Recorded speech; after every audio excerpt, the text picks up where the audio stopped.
Então, vamos tentar dar algum sentido para o episódio da Baby do Brasil e da Ivete Sangalo no Carnaval. Eu falei para o Pavá no WhatsApp que é um episódio cheio de camadas. Dava para falar sobre tanta coisa, de uma perspectiva sociológica, pensando aí em questões de preconceito da esquerda contra os evangélicos, ou preconceito de evangélicos conservadores contra um tipo de teologia neopentecostal, que é representado ali pela Baby do Brasil. A gente também poderia falar aí sobre, tentar explicar um pouco melhor o que seria o Apocalipse, ou a tradição apocalíptica, que na verdade é uma tradição literária da religiosidade judaica, da religiosidade cristã, que tem a ver com a ideia de que a realidade e a história tem um fim no sentido de finalidade, de propósito, e que Deus intervém nessa realidade, na história, e muitas vezes essa intervenção divina ela é bastante drástica e vem exatamente para que a realidade, para que a história alcance essa finalidade que ele quer, não tem a ver necessariamente com o fim do mundo, né? Poderíamos ainda falar sobre aspectos sociológicos aí de grupos milenaristas, né, que não é só uma tradição judaica e cristã, essa expectativa do fim do mundo. Muitas culturas, muitas religiões apresentam isso, e na sociologia, né, é caracterizado como grupos milenaristas. Então, muitas dessas coisas poderiam ser faladas, mas eu quero tentar seguir um caminho um pouquinho diferente. O que nós vemos nesse episódio entre a Baby do Brasil e a Ivete Sangalo é um embate entre duas formas de religiosidade bem popular, com um tempero bastante brasileiro. Então, por um lado, a gente tem a Baby do Brasil, que apresenta um entendimento que marca praticamente toda a teologia evangélica popular, mundo afora, não só no Brasil, que é a crença de que a finalidade da realidade, a finalidade da história é a destruição. Essa crença tem origem numa tradição evangélica do século XVIII, começou na Inglaterra, foi importada para os Estados Unidos e a partir dali alcançou o mundo inteiro, que é uma tradição chamada de dispensacionalismo. Aqui a gente tem um tipo de crença bem isolacionista, fatalista e punitivista.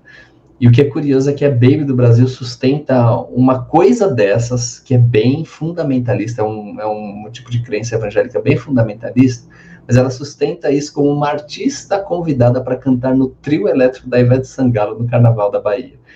E aqui, nesse contexto, ela se distancia um pouco da representatividade evangélica brasileira popular. Ela é artista, ela é famosa, ela é rica, ela se converteu já nessa condição e permaneceu nessa condição, mas agora como liderança crente. Isso explica como o discurso da Baby do Brasil ganha um teor evangélico de dominação por meio de apropriações culturais, dentro de um contexto de guerra cultural entre igreja e mundo, e de guerra espiritual entre bem e o mal, e coisas desse tipo. É interessante ver que a reação da Ivete, como representando outra forma de religiosidade popular bem brasileira, é muito interessante. Ela entendeu o apocalipse que a Baby do Brasil estava falando, o arrebatamento e a exortação, né? A Ivete entendeu perfeitamente. Ela entendeu que a Baby do Brasil estava falando sobre a destruição de tudo, de todos, como punição divina. E aí entrou em jogo o mesmo contexto de guerra espiritual entre bem e o mal, mas agora Deus não é o causador do apocalipse, mas a maior força contrária a ele, ou seja, a força contrária à destruição. As duas, a Baby do Brasil e a Ivete Sangalo, né, apresentam uma visão apocalíptica no sentido de entender que a história tem uma finalidade, um propósito, e Deus intervém radicalmente no mundo para causar tal finalidade. A Baby do Brasil, que é a crente, né, entende que Deus vai punir, e a Ivete, que seria a pagã aqui, bem entre aspas, entende que Deus vai salvar. E é isso que está em jogo nesse diálogo mais do que inusitado para acontecer no meio do Carnaval da Bahia. Mas talvez a gente precise começar a se acostumar com isso, né? Foi inusitado, mas acho que a gente tem que se acostumar com isso na realidade brasileira atual, que já é muito permeada, consciente ou inconscientemente, pela experiência e pela teologia evangélica. E eu quero só aqui, então, oferecer algumas sugestões de como pensar a participação evangélica no carnaval brasileiro de uma forma bem diferente daquela que foi representada ali pela Baby do Brasil. Então, primeiro eu quero contrariar essa crença evangélica básica de que a vinda de Deus para intervir na realidade e na história seja algo para botar medo nas pessoas e convencê-las a buscar a Deus motivadas por terror da própria ira de Deus. E isso, eu quero criticar isso, porque isso inevitavelmente leva a um tipo de indiferença para com o mundo que vivemos, o mundo, né, a criação, o meio ambiente, leva a uma paralisia ética e um tipo de vida mórbida, muito aterrorizada. É interessante que, apesar da Baby do Brasil representar a tradição neopentecostal do evangelicalismo, nisso ela se encaixa muito bem com fundamentalistas conservadores reformados, do tipo que vive para evangelizar por meio do terror. Em contrapartida, nós temos uma percepção bem diferente em certas tradições bíblicas, né? Na parte final do livro de Isaías, por exemplo, que vai dos capítulos 56 ao 66, nós temos uma visão da intervenção divina na história para levá-la à sua finalidade e levá-la ao seu propósito. E olha como essa parte de Isaías começa. A minha salvação está prestes a vir. A minha justiça está pronta para se manifestar. Justiça de Deus, bem pertinho. Então, vamos tocar o terror e fazer as pessoas temerem a vida de Deus e correrem para ele. Nada disso. A sequência é o seguinte. Então, se estabeleçam na retidão e pratiquem a justiça. Mais adiante, na parte final do livro de Isaías, nós temos uma descrição dessa intervenção divina na história que acabou servindo para fundamentar certas tradições apocalípticas judaicas e cristãs, e veja que interessante o teor da imagem. Deus dizem, vejam, criarei novos céus e nova terra, alegrem-se e regozijem-se para sempre no que vou criar, nunca mais se ouvirão nela a voz de pranto e choro de tristeza, construirão casas e nelas habitarão, plantarão vinhas e comerão do seu fruto, já não construirão casas para outros ocuparem, nem plantarão para outros comerem, não labutarão inutilmente, nem gerarão filhos para a infelicidade, pois serão um povo abençoado pelo Senhor, eles e os seus descendentes. Olha só, né? Por que a gente não evangeliza dessa forma? Por que a gente não anuncia a vinda de Deus para intervir no mundo, para restaurar a alegria, restaurar as relações, a fim de que não haja mais escassez, a fim de que não haja mais exploração, opressão, destruição, tristeza, morte? E sim, por causa da intervenção de Deus, vai existir abundância, generosidade, cooperação, construção, alegria e vida. Por que não anunciar que Deus está vindo intervir na realidade, em vez de anunciar terror? Por que a gente não anuncia esperança? Porque diante dessa intervenção, os crentes não tenham a iniciativa, como é dito lá num dos versículos que eu li, para estabelecer a retidão, para praticar a justiça e assim atrair e convocar todos os outros povos, todas as outras pessoas a fazerem a mesma coisa. Mas a vinda de Deus, mesmo nessa parte final de Isaías, alguém poderia dizer, né? Também tem anúncio de julgamento, destruição, punição. É verdade. Mas julgamento, destruição, punição, para quem? A quê e por quê?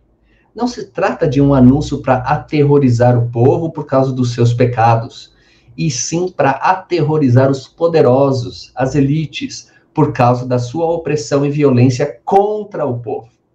Como acontece na maior parte de várias tradições bíblicas, o anúncio de salvação, restauração e esperança depende também de um anúncio de que as relações e estruturas que causam sofrimento e morte desaparecerão, serão julgadas e punidas por Deus pelo bem do povo, a fim de trazer a realidade e a história para a sua finalidade, a vida, a abundância, a alegria. Eu acho que aqui existem alguns aspectos do carnaval brasileiro que são oportunidades e desafios para o envolvimento evangélico. Pensando nessa ambivalência do anúncio da intervenção divina na realidade e na história. O carnaval brasileiro tem um caráter de disrupção da ordem, extravasamento popular de vida, de abundância, de alegria. E exatamente por isso, ou talvez entrelaçado a isso, também tem um caráter de crítica popular contra as estruturas e as relações de desigualdade, de opressão e de violência. A gente viu muito isso, né, nos desfiles de carnaval desse ano. Na tradição judaica, é interessante, algo semelhante surge com a festa de Purim, que é baseado na narrativa do livro de Esther. Por outro lado, é claro que há um aspecto de que exatamente essas características do carnaval brasileiro que tornem ele um tipo de escape, de anestesiamento do povo, focado no prazer do próprio ego, e que usa e abusa das pessoas e dos recursos materiais sem nenhuma consideração pelo outro, pelo bem comum, inclusive o bem ambiental. Então, nesse sentido, não há disrupção, e sim manutenção da ordem, do status quo, nesse tipo de celebração do carnaval brasileiro. Da mesma forma, as manifestações de crítica profética aqui, para usar um termo bíblico, contra as estruturas que existem no mundo, no carnaval brasileiro, acabam tendo financiamento de grandes marcas, de gigantes, de indústrias gigantes, de conglomerados capitalistas e, às vezes, até facções criminosas. É como se as estruturas e as relações que fundamentam e promovem a opressão e a violência se manifestassem de outra forma no carnaval, e como se os poderosos e as elites que se beneficiam e abusam dessas estruturas e dessas relações já contem com o carnaval como parte, já faz parte das estruturas e das relações que no fim acabam beneficiando eles mesmos.